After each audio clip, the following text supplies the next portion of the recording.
Welcome to Excel course by Besant Technologies. In this video, you learn everything from basics to advanced features, including formulas, functions, charts, pivot tables, data analysis, dashboards. Whether you are a student, job seeker, working professionals, or business owner, this course will help you to improve your productivity and make smarter divine decisions. What is an Excel? Microsoft Excel is a powerful spreadsheet software that helps you to organize data, perform calculations, data informations, and create professional reports and dashboards. It is widely used by educational institutions, business, and organizations across the world for data management and decision making. Start your Excel journey with Besant Technologies. Let's get started. Hello all, welcome to module 6 of Excel, data management in Excel. Now, the topics that we're going to cover in this module are sorting, filtering, advanced filtering, how to remove duplicates, text to column, as in splitting a single column to multiple columns, flash fill, like if we are, let's just provide some examples of how the output is going to look like. Based on that, Excel is going to come up with the whole column filling up. That's what is your flash fill. Data validation, as in I'm going to validate the data that's even been entered onto the sheets or onto any of the empty cells. I can just control that. I can, let me not say even that control is not a correct word. Let me say handle the data as decide, or let me even put a more stronger word, which is validate. Let me validate the data that is being entered onto the sheets. Okay, so let's just see that. And last of all, a most important powerful feature in Excel, which is conditional formatting. I just want to highlight specific points in my data sets based on condition. I'm saying highlighting or formatting, both of them, obviously, they mean by colors. So coloring specific points of my data based on some condition.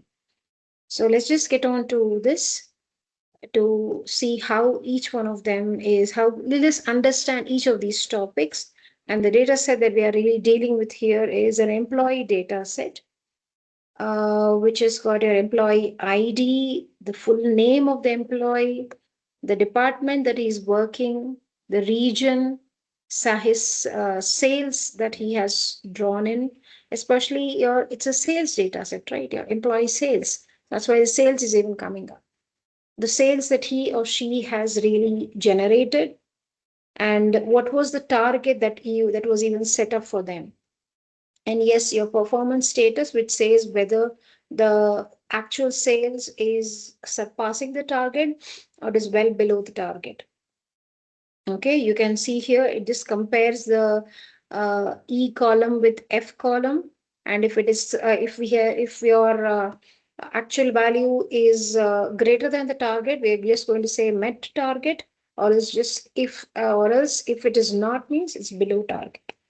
So these not six, even 7 columns are there.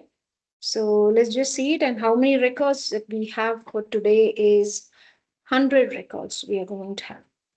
So let's just see one by one how to deal with them. What about the first one? First one says sorting and filtering. Okay, what I can do over here is, first of all, how to, as of now, there is no filters applied. Now, what do you mean by filter? I have just placed my cursor onto the header array or header column. And it's not a column, sorry, it's header array only, headers array. I'm going to press Control Shift and L from my keyboard. That's a keyboard shortcut. Or else if you want, you can come here to the Home tab. Over here, you have your sorting and filtering. So if I just click on, this has already been selected because I have just pressed the shortcut for it. So it has applied filters. It's just turning on that particular filtering option for the cells or for each column. Then just click on the arrow in the column header to narrow down the data. Now, very simple. I have got some 100 records, but say I want to see just the employees belonging to department finance. I can just open, like I can just expand that drop down, come over here, pick up the specific department, which is finance over here, unselect the rest. If I select OK, I'm going to see exactly the records, as in 23 records out of 100 are belonging to finance. As in, these many employees are working in the finance department. Okay. What about over here? Instead of this, I can clear here. What about region wise? If I want to, of the 4 regions, if I want to pick how many of the employees are really selling the goods or selling the products in the sales region, I can see that almost 25 employees are working in the sales region. Okay. What, that's your basic sorting. I want to pick up your, okay, this is your filtering part. Okay, my mistake. It's a filtering that I am just picking up a certain value from that entire column. So by doing that, I am forcing the whole data set to get filtered on the specific value that we have mentioned here. When I'm saying South, I'm just seeing all the data related to South only.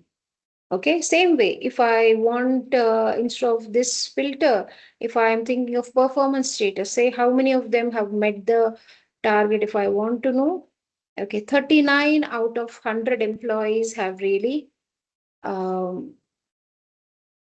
met the target. The rest of them, they have not met the target. So this gives us an understanding. It just narrows down my whole records. Around 100 records are there. Instead of scanning 100 records, if I'm able to filter out, it just the whole scanning just gets narrowed down to a specific value. Okay, that's what is your filtering. I could do a filtering very easily. I could do it. Okay, that's one basic options. What about, say, for example, but then here, what about sorting? Now you can see here, okay, maybe only my employee ID column is really sorted. 1, 2, 3, 4. You can see it's sorted in ascending order. Okay, by employee is a text, employee is a text. Okay, but then I see the number wise, it is very much being ordered in sorted order, as in from ascending. Let me say it ascending. But then it's a text value. So sorting order is either going to be Z to A or A to Z, as in dictionary order or your reverse dictionary order. But then each of these values over here in the employee ID column, they are starting from E. So even if I sort it in ascending, this as in A to Z or Z to A, there's not going to be any difference. Both of them obviously the same option, because my starting letter is, okay, it did change, but then starting letter is just showing me my A to Z only. That's E only. Okay, what about, let me, instead of this, let me come to my full name. Full name is also a text. So A to Z starts from A. If I do Z to A, the one starts from W, that is near to Z. The reverse dictionary, the available from all the values, the first letter has been picked up, and all the first letters, just they are going to be arranged in the A to Z fashion or Z to A fashion based on what sorting order you have picked up. Okay. Fine then. I am going back for my employee ID as A to Z only. Same way I can sort my department till my region. All of them are text. But what about my sales and target? They are numbers. Currencies, I agree, but they are numbers. So obviously numbers means ascending, descending. So smallest to largest. Okay, I see that. The reverse, largest to smallest. Same thing is applicable for my text as well. We don't have dates over here, but if you would have got dates, dates would be in your earliest or latest, like the old date to a new date, or just the reverse one. It's just common. We would have seen some, if whenever we go to our Gmail or even our official mails and all, my outlooks and all, you'll see something on the top which says as oldest, and one more option on the drop down is saying as newest. So if you want the newest on top, you're going to select the option newest. If you want the oldest on top, you're going to be selecting the option oldest. So that's the sorting. The mails are going to get sorted based on the dates by which they have arrived to your mailbox. So based on the data type, the sorting order does change. So you see, Excel is so friendly. I need not tell that the data is a text or a date or a number and so on.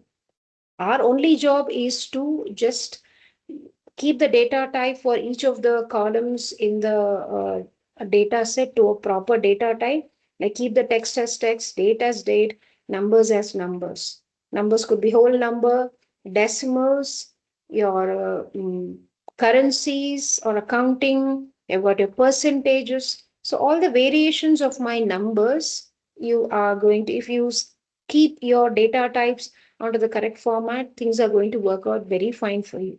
That's your only job. Rest of the portion is being taken care by Excel. Okay, so that's your sorting and filtering, most basic options. But say suppose filtering, I want to have some advanced, there's an option called advanced filter. What is that? Okay, very simple. I'll just select the data over here. Okay, entire data set. I'll come to data tab. We were in home tab. Let's first come to the data tab. Okay, over here I do see an option just near that filter symbol. I see an advanced filter. Now, what is the specialty of this? If you ask me, I will say it not only filters based on the criteria that I'm going to mention, that as in I can mention specific values to be picked up from the columns. Fine. The rows are going to get filtered. All good. But apart from that, I could choose whether if I want to retain unique records or I want to retain the duplicates. Like it's a way of really removing duplicates from my rows, right? I can really get to do that. So how do I do it? Now here, if you see in the dialog box advanced filter, you filter the list in place or you want to copy to another location. When I say, see here, the original data, the list range where the data which I wanted to be filtered, the original data is available from A4 to G104. If I say filter the list in place, my input data is actually starting from A4. My output data will also, there is the filtered data will also be starting from A4. As in the output will overlay my input. My input won't be there anywhere to be seen. Okay. So I don't want that. I want my input data separate and my filtered as an output data to be separate, just to really compare the two and to cross verify, okay, has it got filtered or not? Okay, so the best option is copy to another location. So, okay, list range, the input data range. What about my criteria? Criteria over here, I'm going to mention multiple. You can see here, I want from North region, the sales value should be greater than 10,000. And from South region, I want the rows for your IT department. So let's just select this whole of it. Okay, that's my criteria range. You can see it over here. And copy to. When I'm saying copy to another location, where is it that I want it to be located, my output? As of now, I'm just not doing it. Okay, let's just see if we have some duplicates. Is it removing? It's retaining. When I don't check this option, it's actually going to retain my duplicates. So let's just see that. Okay, I am getting how many records? I'm getting almost 17. Um, let's see if anything is duplicate. Let's just see it. Or we can do one more. This is retaining the duplicates. Let me perform one more. Okay, one more advanced filtering. I'll select that entire data, come over here, filter to, okay, J4S6, but copy to, let's keep it to the right hand side of this. Okay, maybe I'll keep it here. And now I'll say unique records only.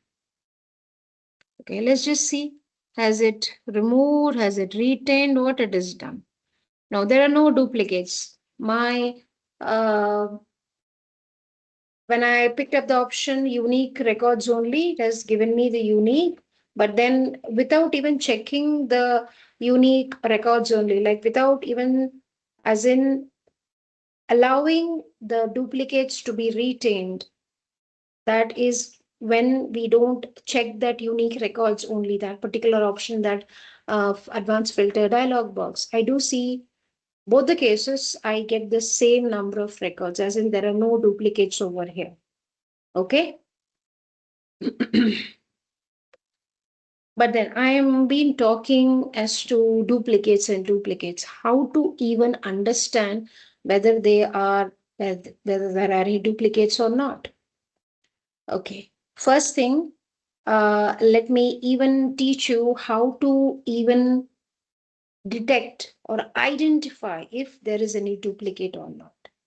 Okay, very simple. I'm just going to select the employees over here, come to home button or home tab. I'll come to this conditional formatting. Okay, the first menu over here, it says to the last one, it says duplicate values. So if there are any duplicate values, it's going to be highlighted. Okay, it comes off with few predefined formats. Fine, I'll go with that red fill with a dark red text. Okay, two of them here. Okay, I see the whole of them is actually repeating. Okay. What about something more? Yes. Okay, all of these I can see they are very much repeating, right? Um, Here it's all less than, okay, less than. I can do one small thing over here. Instead of just scanning through the whole, I can put up a filter and just pick up the pink ones. Yeah, see?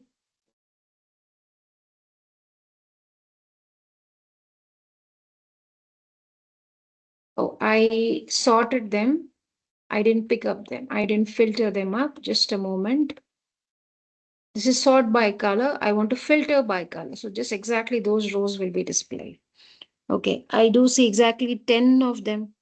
And north, I see 2 of them. Okay. Okay, let's just see one thing. We can try out the same, this particular advanced filter. If I want to like, just to show you an example of that unique records only, if I check that option, how it's going to react. So I'll do a small check over here. Okay, north, I'll say less than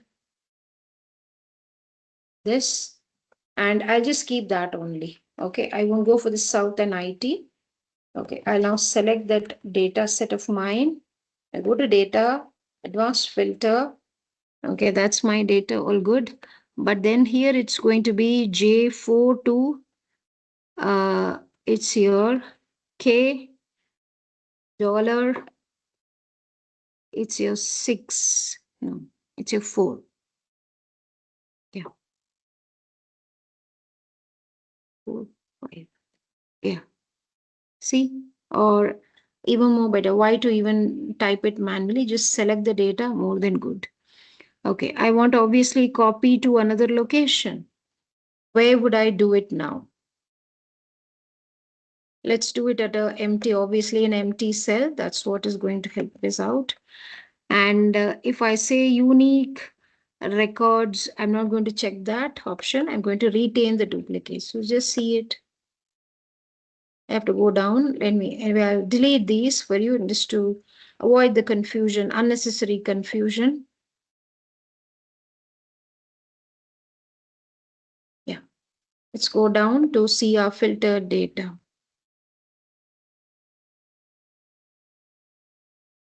See, this is duplicate. I told unique records only, that was unchecked. So we are getting all of these. If I come to this too, again, see, it's repeating. But if I had gone for like unique records only, I don't want the duplicates. I won't get 10 over here or 15. Definitely 2 more are going to be lesser than that. I'll show you that and then move over.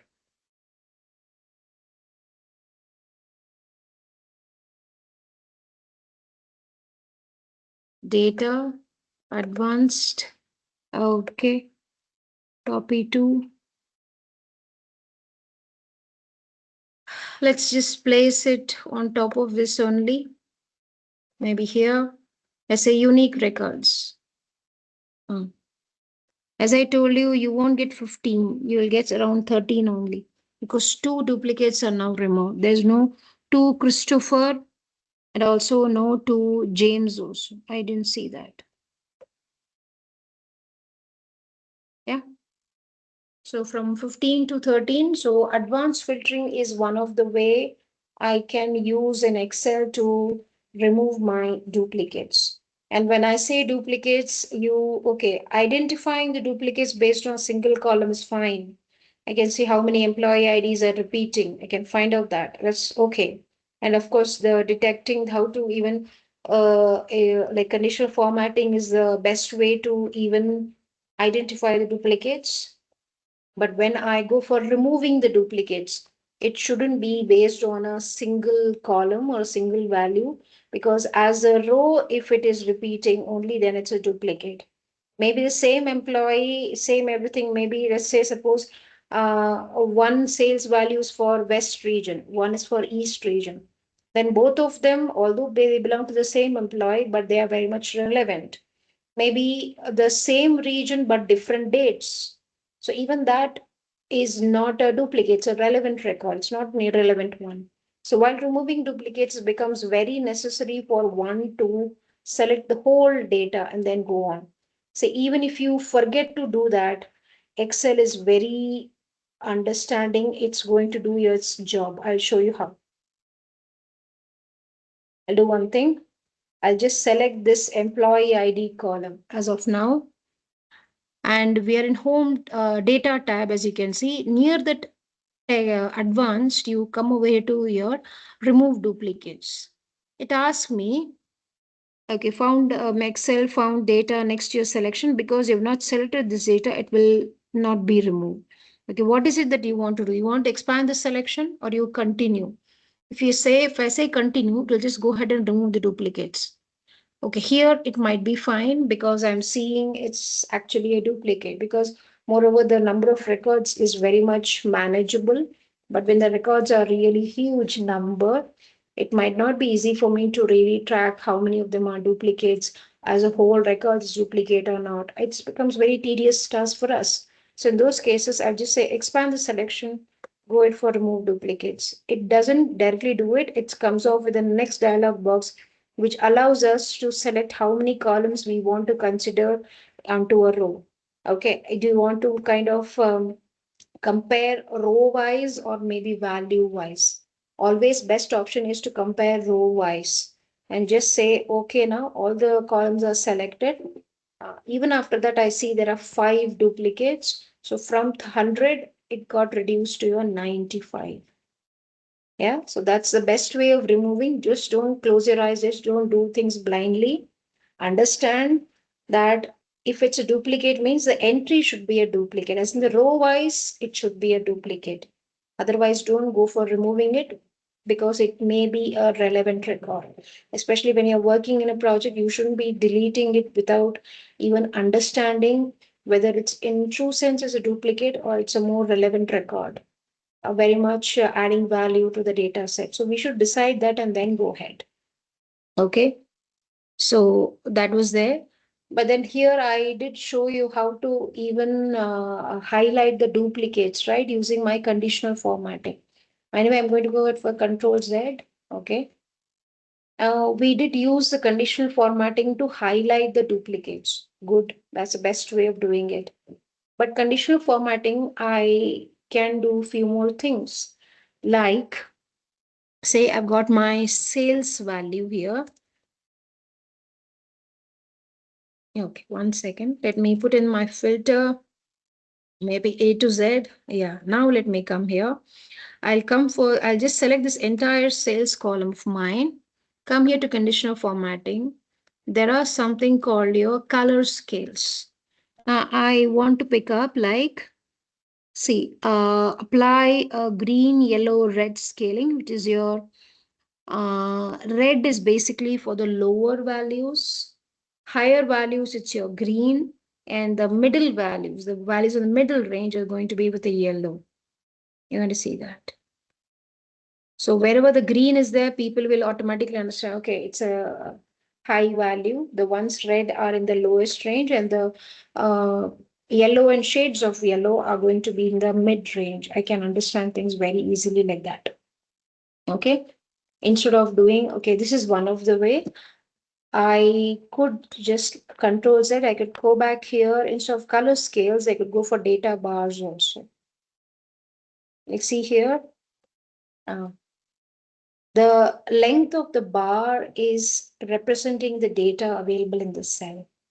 Higher the data or the larger the data bar, the bar length is going to be more. Lesser the data, the bar length is to be going to be lesser. So if I just sort this particular one small your sales column with your small to your large, or your just the descending order, I can see things very well.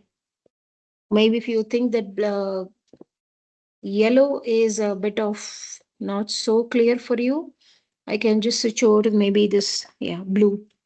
See here, the higher values and then my lower value, I can make out. Our human brain always looks for colors. Our focus is very much drawn to the colors first and then to my numbers. Okay. So when you have your data bars, it becomes very clear for anyone what is the value. Okay. That's kind of a good way of formatting. Okay. That's data bars, of course, color scales, as in color scales. See, both of them have got their own purposes. Data bar says which one is higher, which one is lower. But then same thing, it could be communicated, the same message could be communicated in a much more better way when I use color scales.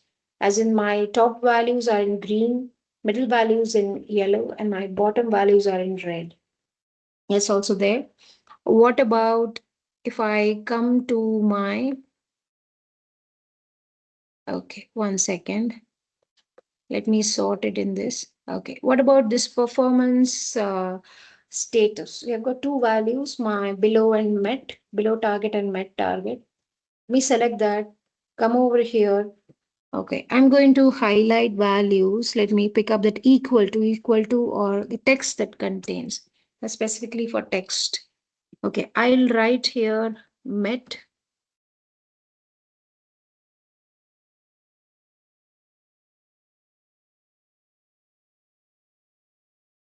Okay, instead of the predefined, I'll go for the custom. I'll pick up a color. Okay, it's a green. And I'll put one more, which says below target. I'll maybe go with the red. See, it becomes easy for anyone to understand whether this person has met the target or not. That's also a nice way of using my conditional formatting. Here, when I say condition, based on a condition, the condition is if the text is below target, color it with red. If it's met target, the text is met target, color it with green. That's how the formatting comes out based on the condition, based on the text value. Okay, so we have seen conditional formatting, duplicates, sorting, advanced filtering, and all. Okay.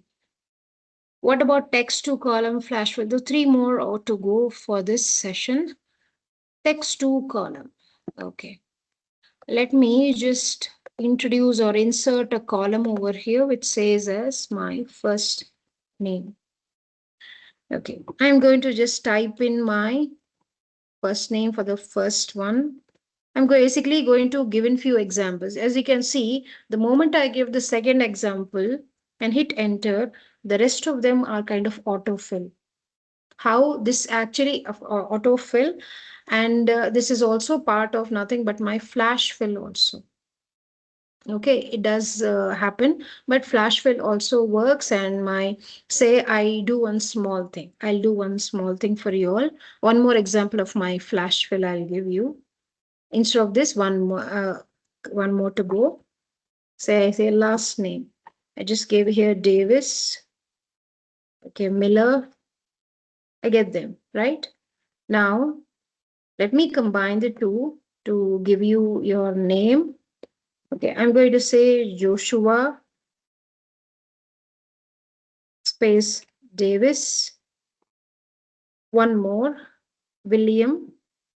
I didn't need to, of course, it would have been like I would just select, I will copy it and then go for a flash fill here. Okay. It says hidden. Of course, more examples it's requiring. Maybe I'll go for the Johnson.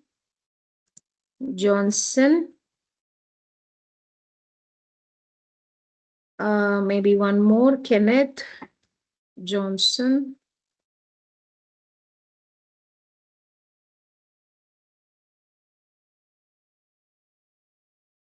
Previous one, I guess I need to change that A. Now let me go in. I'll select the whole, then go for my.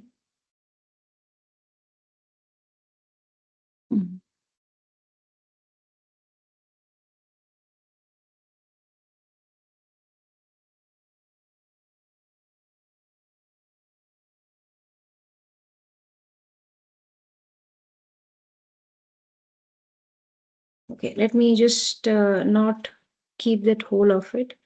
Let me just do it this. Okay.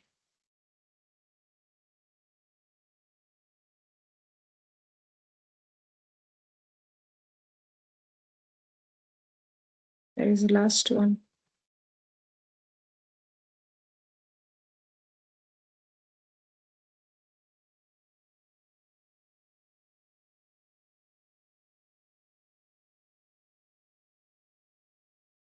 Okay, maybe this is not working, but then I don't even need to go to my flash fill.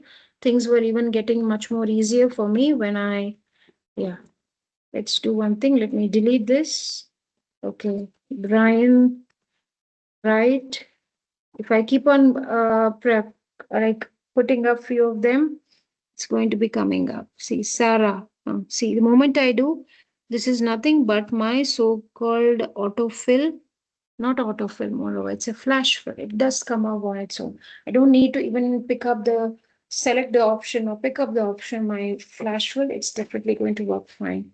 Okay, because it's a kind of understanding that you provide the examples of how the output is going to look like, and then you are going to come up with the like patterns. You give him patterns to the Excel as to how the output is going to look like, and it's going to show you up the result. Okay, that's what is flash fill, nothing more. But then here, of course, I use a flash fill to separate my first name and last name. I am going to do that. Okay, I can do it over here using my text to column. Very simple. I just select that all of the values from the column that I want to split. I'll go to the data. You see here text to column. And you can see here in all the names, there's a space between my first name and last name. As in space is the delimiter or a separator.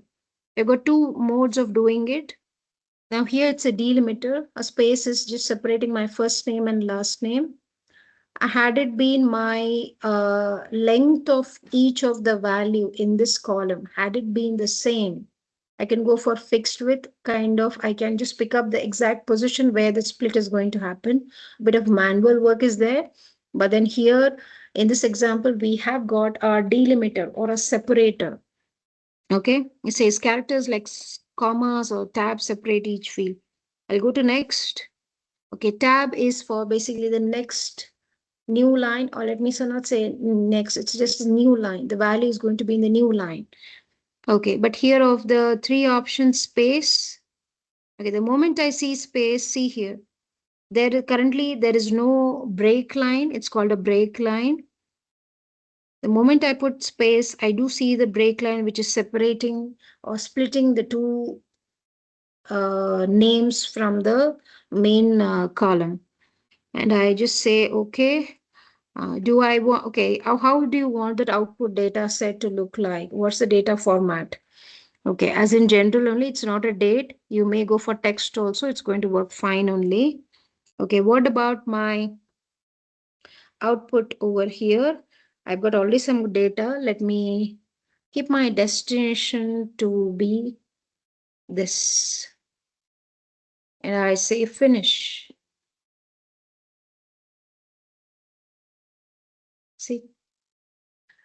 I guess I did override few things. Okay, we'll do one small stuff over here. For some time, let's remove all of this.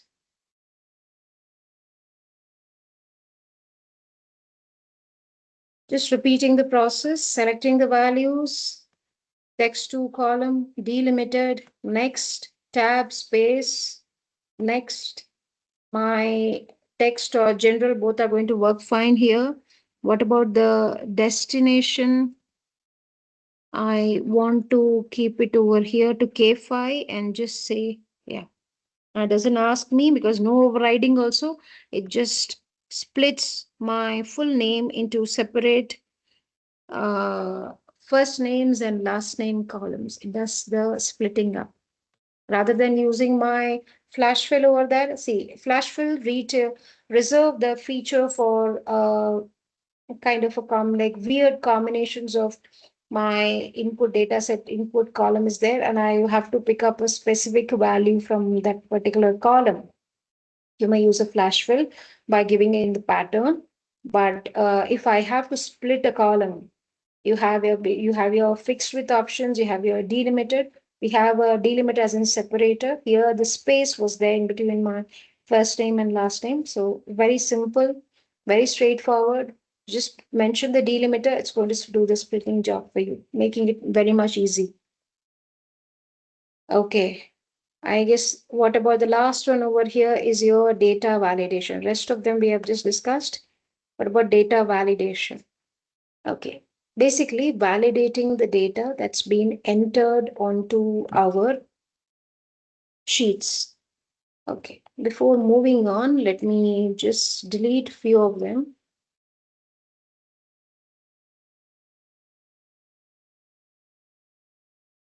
Okay. Now, say a good example over here will be I told you validate the data, right? Now, say for example, here you are entering your departments. There are 5 of them, if I'm not wrong. Yes, we've got 5 of them. Instead of manually entering the department name, I could create a small drop down list onto the department column, which will, with help of the drop down menu, you can actually pick up. Okay, instead of talking, let me show you. Give me a moment. I'll just copy this. I'll copy and paste it elsewhere. I want exact 5 of them now. So I'll do here. I'll remove the duplicates. I'll just retain 5. Yeah, good. Only 5 of them are there. Now here onto this empty, I'll select that whole of it. I'll come to the data validation just after my remove duplicates, data validation. See here, if you say allow, what is it the validation criteria you want to set up? It could be based on a whole number, decimal, list, date, time, text length, or even some custom. Now, say suppose you want to, as I told you, I want to create a list for you all. So that list over here is this option. I can mention the values that are going to be part of that list, which is nothing but our 5 departments. So I'll put here finance, comma, sales, comma, marketing, comma, HR, comma, IT. That's it. And if there are any blanks, ignore them. And what about the in cell drop down? Now, for each cell in the whole range, the empty range that we have selected, each cell in that range will now have a drop down. And expanding the drop down, these values are going to be shown up from where you can actually pick them up. So let me show you how it's going to work. Now see here, each of my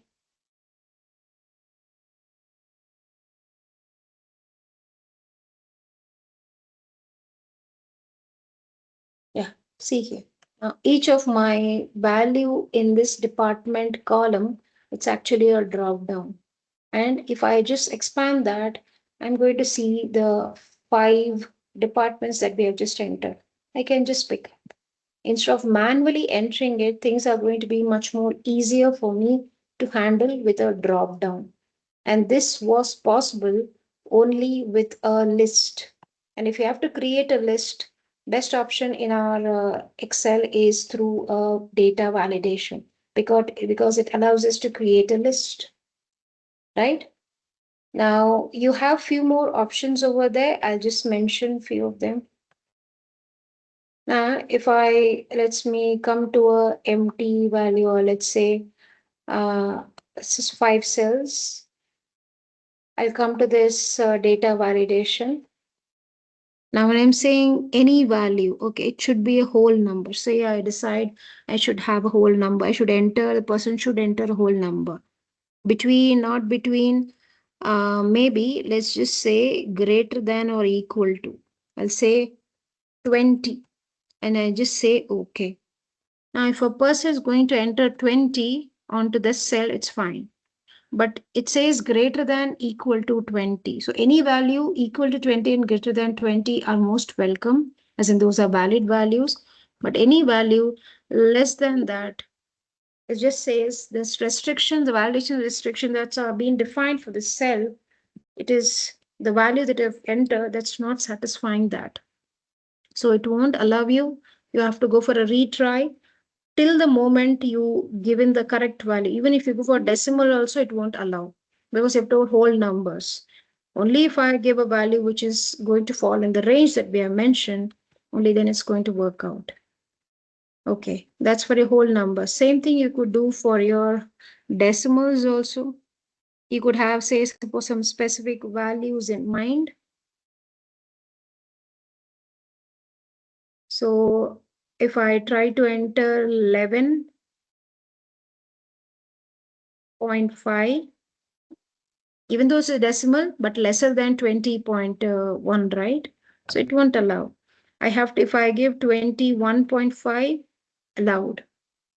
If I try 25, still okay, because 25 is very much equal to 25.0, right? So it will allow.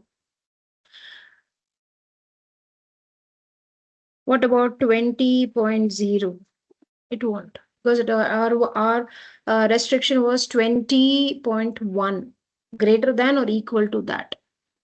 Okay. Same way I told you for your whole numbers and your decimal numbers. List just now I showed you, right?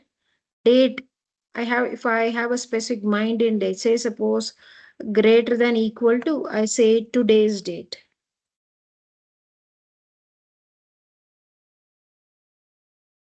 Today's date is going to bring me the current date, right? So if I enter today's date, then it's fine.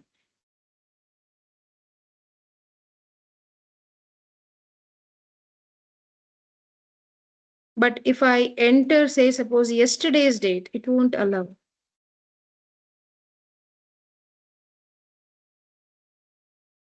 Right?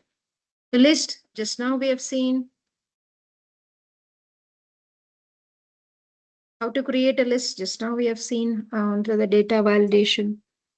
Right? So whole numbers, basically numbers, list, date, text length, that's for your text.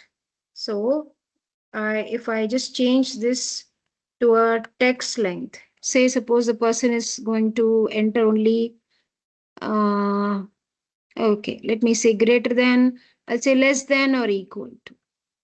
Okay, 5-letter word. Okay, text length maximum is he can go till 5.